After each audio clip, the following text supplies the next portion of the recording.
to be the greater number of society. So that's basically what we're talking about, collectivism. And what many people don't realize is that collectivism exists today in two forms. And here are some more words that are not very well known. Now, Leninism is fairly well known because we remember the name of Vladimir Ilyich Lenin, who was one of the firebrands of the Bolshevik Revolution and quite a prolific writer and a theoretician. Lenin took the theories of Karl Marx and converted them into a living fighting force. See, Karl Marx wrote Das Kapital and the Communist Manifesto, and there are millions of Marxists around the world who have read his works and believe his theories. Basically, his theories were, workers of the world unite, throw off the chains of your capitalist exploiters, recapture control of the means of production, unite against war and racism, from each according to his ability, to each according to his need, and on and on and on. These are very famous and popular slogans that Marxists in general like. They buy into this, and because they're basically idealistic people, they think that would be a better society than we have now. But the fact of the matter is that all of the countries, historically, that have been taken over by communism, that we used to say behind the Iron Curtain, none of those countries were ever taken by Marxists. They were all taken by another group called Leninists, or Marxist-Leninists, sometimes they call themselves that. And those are people who also believe in the writings of Karl Marx, but they believe in the writings of Lenin, who organized the Communist Party, who said basically we must have organization, we must have structure, we must have discipline, we must have communications, we must have training, we must have leadership. He created a fighting force. And so that is the fighting force that took over all of these countries. So Leninists are a notch above Marxists. They sound like they were more doers. They were doers, exactly. The Marxists tend to be the theoreticians. The Leninists are the doers, the ones that go out and make it happen. See? So there's a very important distinction between the two. And it's interesting, I think, to know that even in the heyday of communism, most of the top communists did not refer to themselves as communists. They referred to themselves as Leninists. It's very interesting, and it's very significant, because the word communism was kind of a catch-all phrase. Lenin and Marx both taught that communism was something for the future. They were establishing what they called socialist republics.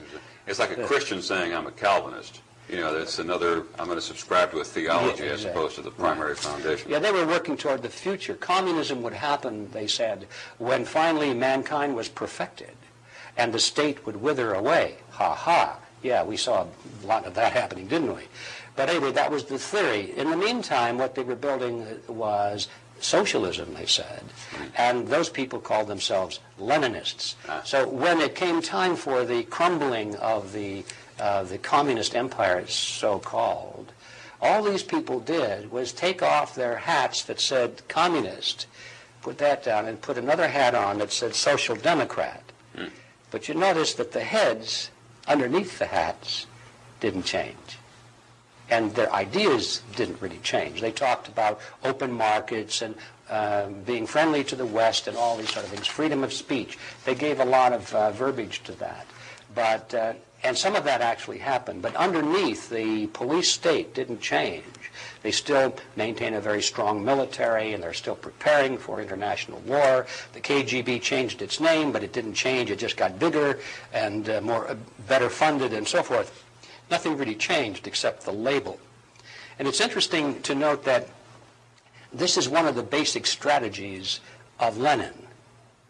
Lenin was quite a strategist. For example, he said, comrades, it makes no difference what you think or what you know, how many books you've read, how good a debater you are, how smart you are. None of that is important. All that matters, he said, is to come to power. You must come to power. Now, once you do that, then you can afford debate, because if you have the power, you can shoot anybody who disagrees with you. He actually said that. He considered that he and his followers were at war with the rest of the world, and they were going to conquer the rest of the world. How different do you think he is from a Saddam Hussein? Well, not an awful lot different at all, no. He's a thug. He's a thug, but he was probably smarter than Hussein, and he developed a world following, and he had much better strategies, and of course he had better funding and all that sort of thing. Interesting that he's focusing on power, and as you were talking, I'm seeing, well, here we have a philosophy trying to create a level playing field.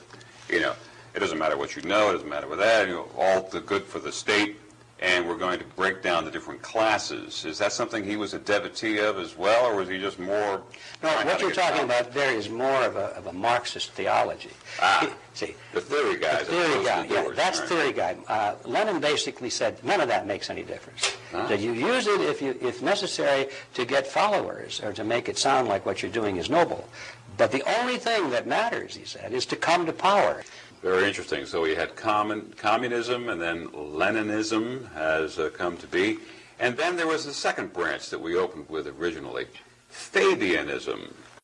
Now, before we go on with this, I just want to say that while this is valuable information that Edward G. Griffin, somebody I certainly respect, is providing here, I disagree with this dichotomy between Leninism and what we're going to talk about next, Fabianism. The momentum at that time, as far as power acquisition and consolidation was concerned, was totally going in a different direction. And it had been for over a century. It would have seemed at this time like radical revolutions, this out in the open, was a thing of the past. But this approach worked for Lenin. It worked for Hitler. It worked for Mussolini. It worked for others in the 20th century. So perhaps there had been other strategies operating in the background, creating the circumstances. You know the saying, desperate times call for desperate measures. That being said, Lenin might have been nothing more than a tool, in the very least a small, short-term Hegelian plot, problem, reaction, solution, but perhaps also a tool in a larger, long-term Fabian plot. So now let's talk about a conspiracy. That's where two or more people plot in secret. Towards the end of World War I, Lenin, who had been exiled from Russia, was living, I believe, in Switzerland. He was well known, not just by the Russian government, but by the German government as well. The Russians and the Germans, of course, were adversaries in World War I, and there was growing political instability in Russia. Lenin, of course, had this reputation as this radical revolutionary, and when he saw what was happening in Russia, or not saw, but heard from a distance, he wanted to get in there. He wanted to participate in that, but it was very difficult to travel across Europe with checkpoints and everything during the war. So what happened was the German High Command recognized Lenin's value, that Lenin could be a catalyst for revolution in Russia that would destabilize the existing government, the very same political order that the Germans were fighting in World War I. Lenin was sent back to Russia to lead this revolution.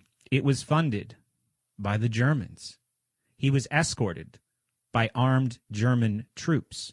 He'd even written the agenda for the revolutionaries, the Bolsheviks, while he was on the train. Lenin believed that he could save Russia. This goes all the way back to his original opposition to the Great War, where he believed that Russia was nothing more than a tool being used for French and British capitalist imperialism. Kind of ironic. And going back to the Germans' small Hegelian plot to send Lenin to Russia to hopefully produce a favorable outcome for Germany in World War I, that didn't work. And that story is coming in the next show. But even though by the time the war drew to a close, German imperialism seemed to be withering, German idealism was alive and well and spreading. By this time, The ideas or mutations of the original ideas had made it as far west as England. Fabianism. Well, this is the branch of communism that is perhaps the least known in the Western world. And yet it is the most important to us in the Western world because we live in it. It is what is directing our lives. The word Fabianism comes from the Fabian Society, which was formed in England in 1884, just before the turn of the century, when a lot of these things were happening. Fabian Society. Fabian Socialist Society, they called themselves, and still do. We're still there. There's that socialist word again. Well, they love the word socialist, but they really, in their literature, they talk about it as they should, as collectivist. They say we are collectivists, and sometimes they use the word socialist interchangeably with it. The Fabian Society was named after a Roman general by the name of Quintus Fabius. And he was famous in history for defeating his enemy not by beating him on the battlefield, but by wearing him down in delaying tactics. In other words, he would wear his enemy down by refusing to make a frontal engagement against the Carthaginians. That was the main ones that he was, Hannibal and people like that. Wow. And he just kept, delaying, and finally the attacking forces would give up, and they'd say, we can't stay on the battlefield here for years, So they'd go home.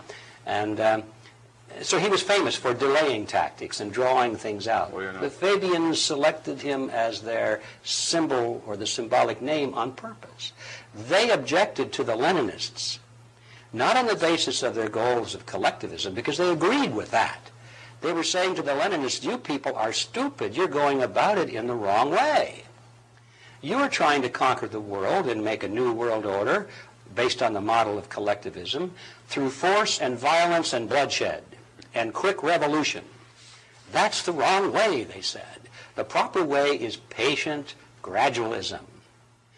They said, let's follow the motto or the tactics of Quintus Fabius and delay so there's no confrontation and drag it out over a long period of time.